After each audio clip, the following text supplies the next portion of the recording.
അവൻ നിങ്ങളെ സ്നേഹിക്കുന്നുണ്ടെന്ന് നിങ്ങൾക്ക് തോന്നും. പക്ഷെ ഒരിക്കലും അവനത് തുറന്നു പറയാൻ തയ്യാറല്ല. നിങ്ങളെ നഷ്ടപ്പെടുമെന്ന് അവന് ഭയം തോന്നും. പക്ഷെ കമ്മിറ്റ്മെന്റ് തരാൻ അവൻ തയ്യാറല്ല. പലപ്പോഴും നിങ്ങൾ നിങ്ങളോട് തന്നെ ചോദിക്കും, അവൻ എന്നെ സ്നേഹിക്കുന്നുണ്ടോ എന്ന്. സോ ഇന്ന് നമ്മൾ സംസാരിക്കാൻ പോകുന്നത് അവൻ സ്നേഹിക്കുന്നുണ്ടോ ഇല്ലയോ, എന്താണ് അതിന് പിന്നിലെ സത്യം എന്നുള്ളതാണ്. Hey guys, welcome back to my YouTube channel. അപ്പൊ ഞാൻ പറഞ്ഞല്ലേ, ഇന്നത്തെ ടോപ്പിക് എന്താണെന്ന് നിങ്ങൾക്ക് ഏകദേശം മനസ്സിലായി കാണും. ഇമോഷണലി അൺഅവൈലബിൾ ആയിട്ടുള്ള പുരുഷന്മാരെ കുറിച്ച്, അതായത് ഒരു റിലേഷൻഷിപ്പില് ഇമോഷണലി അൺഅവൈലബിൾ ആയ പുരുഷന്മാരെ കുറിച്ചാണ് ഞാനിത് സംസാരിക്കാൻ പോകുന്നത്. ഇതിന് പിന്നിലുള്ള സത്യാവസ്ഥകൾ എന്തൊക്കെയാണ്, എന്തുകൊണ്ടാണ് ഇവരിങ്ങനെ ബിഹേവ് ചെയ്യുന്നത് എന്നുള്ളതിനെ കുറിച്ചാണ് നമ്മൾ ഇന്നിവിടെ ഡിസ്കസ് ചെയ്യാൻ പോകുന്നത്. സോ എന്റെ വീഡിയോ ഇഷ്ടപ്പെടുവാണെന്നുണ്ടെങ്കിൽ നിങ്ങൾ ലൈക്ക് ചെയ്യുക, ഉറപ്പായിട്ടും എന്റെ ചാനൽ ഒന്ന് സബ്സ്ക്രൈബ് ചെയ്യുക. ആദ്യം തന്നെ ഒരു കാര്യം ക്ലിയർ ചെയ്യട്ടെ, ഇമോഷണലി അൺഅവൈലബിൾ ആയിട്ടുള്ള ഒരു പുരുഷനെ സ്നേഹിക്കാൻ പറ്റുമോ? ഉറപ്പായിട്ടും പറ്റും. അവരുടെ സ്നേഹം നമുക്ക് ഫീൽ ചെയ്യും. പക്ഷെ എന്താണ് പ്രോബ്ലം മറ്റൊന്നുമല്ല, അവർക്ക് ഡീപ്പായിട്ടുള്ള സ്നേഹം ഹാൻഡിൽ ചെയ്യാൻ പറ്റുന്നില്ല എന്നുള്ളതാണ്. അതിലവർ അൺകംഫർട്ടബിൾ ആയി പോകുന്നു എന്നുള്ളതാണ് സത്യം. ഡീപ്പായിട്ട് സ്നേഹിക്കുമ്പോൾ അവരുടെ കൺട്രോൾ നഷ്ടമാകുന്നു എന്ന് അവർക്ക് ഫീൽ ആകും. അതുകൊണ്ട് തന്നെ ആ ഒരു മൊമെന്റിൽ അവർ കുറച്ച് ഡിസ്റ്റൻസ് കീപ്പ് ചെയ്യാൻ ആഗ്രഹിക്കും.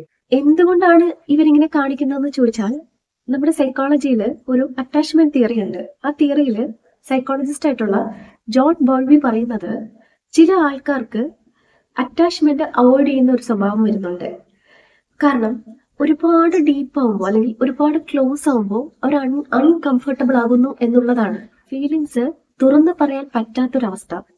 അവരെപ്പോഴും ബിലീവ് ചെയ്യുന്നത് ഇൻഡിപെൻഡൻസ് ആണ് കൂടുതൽ ഭംഗി, അല്ലെങ്കിൽ അവർ കൂടുതൽ ഇമ്പോർട്ടൻസ് കൊടുക്കുന്നത് അത്തരത്തിൽ ഇൻഡിപെൻഡൻസിനാണ്. ഇങ്ങനെയുള്ളവരെ എടുത്തു നോക്കുമ്പോൾ നമുക്ക് മനസ്സിലാക്കാൻ കഴിയുന്ന ഒരു കാര്യം, ചൈൽഡ്ഹുഡിൽ അവർക്കൊരു ഇമോഷണൽ സപ്പോർട്ട് വളരെ കുറവായിരിക്കും. എന്തോ ഒന്ന് അവരെ പ്രഷർ ചെയ്തിട്ടുണ്ടാകാം. അതായത് നീ സ്ട്രോങ് ആയിട്ടിരിക്കുക, വേറെ ആരെയും ഡിപ്പെൻഡ് ചെയ്യാൻ പാടില്ല, നിന്റെ ഇമോഷൻസ് പുറത്ത് കാണിക്കാൻ പാടില്ല എന്നൊക്കെയുള്ള ഒരു കാര്യം ഒന്നുകിൽ ഡയറക്റ്റ് ആയിട്ടോ അല്ലെങ്കിൽ ഇൻഡയറക്റ്റ് ആയിട്ടോ അവരിലേക്ക് എത്തിപ്പെട്ടു എന്നുള്ളതാണ്. അത്തരത്തിൽ വളർന്നു വരുന്ന ഒരു കുട്ടിയാണ് പിന്നീട് ഇത്തരത്തിൽ ഇമോഷണലി അൺഅവൈലബിൾ ആയിട്ടുള്ള രീതിയിലേക്ക് പോകുന്നത്. കാരണം ലവ് സീരിയസ് ആവുമ്പോൾ പൊതുവെ അവർ പാനിക് ആകാറുണ്ട് എന്നുള്ളതാണ് സത്യം. ഇനി നമ്മൾക്കിത് എങ്ങനെ മനസ്സിലാക്കാൻ കഴിയും? സ്നേഹമുണ്ട്, പക്ഷെ ഇമോഷണലി അൺഅവൈലബിൾ ആണോ എന്നുള്ള കാര്യം നമ്മൾക്ക് എങ്ങനെ മനസ്സിലാക്കാൻ കഴിയും? അതിന് മറ്റൊന്നും നോക്കണ്ട, അവരുടെ കെയറിങ് മാത്രം നോക്കിയാൽ മതിയാവും. പുറമേ സ്നേഹപ്രകടനങ്ങൾ വാക്കുകൊണ്ട് പറയാതെ അവർ നമ്മളെ കെയർ ചെയ്യുന്നു എന്നുള്ളതാണ്. അവരുടെ ഓരോ ആക്ഷൻസ് നോക്കുമ്പോഴും നമ്മളോടുള്ള കെയറിങ് നമുക്ക് ഫീൽ ആകുന്നു എന്നുള്ളതാണ്. പക്ഷെ അത് വാക്കുകൾ കൊണ്ട് അവർക്ക് പറയാൻ അറിയില്ല എന്നുള്ളതാണ്. ഡീപ്പായിട്ടുള്ള ഇമോഷണൽ കോൺവെർസേഷൻസ് പൊതുവെ അവർ അവോയ്ഡ് ചെയ്ത് കളയുന്നു എന്നുള്ളതാണ്. ഫ്യൂച്ചറിനെ കുറിച്ച് കൂടുതലായിട്ട് സംസാരിക്കാനോ അവർ താല്പര്യപ്പെടുന്നില്ല. ഒരു ഫൈറ്റ് ഉണ്ടാകുമ്പോൾ അവർ ഡിസപ്പിയർ ആകുന്നു എന്നുള്ളതാണ് മറ്റൊരു കാര്യം. നിങ്ങൾക്കൊരു കൺഫ്യൂഷൻ ഉണ്ടാകും, അവർ സ്നേഹിക്കുന്നുണ്ട് പക്ഷെ എന്തോ ഒരു കുറവ് റിലേഷൻഷിപ്പിൽ ഉണ്ടല്ലോ എന്ന് നിങ്ങൾക്ക് ഇങ്ങനെ പലപ്പോഴായി ഫീൽ ചെയ്യാൻ തുടങ്ങും. ഇതിന്റെ ഒരു ഡേഞ്ചറസ് പാറ്റേൺ നോക്കുവാണെങ്കിൽ, ഇമോഷണലി അൺഅവൈലബിൾ ആയിട്ടുള്ള മെൻ എപ്പോഴും നമ്മളോട് ഭയങ്കര ക്ലോസ് ആയിട്ട് വരുന്നു. നമ്മൾ അവരോട് തിരിച്ച് ക്ലോസ് ആയി നിൽക്കുമ്പോൾ ഇവർ കുറച്ചൊന്ന് ഡിസ്റ്റൻസ് കീപ്പ് ചെയ്യാൻ തുടങ്ങും. അപ്പൊ നമ്മൾ പതുക്കെ മാറി വരുമ്പോൾ വീണ്ടും ഇവർ ക്ലോസ് ആകാനായിട്ട് വരുന്നു.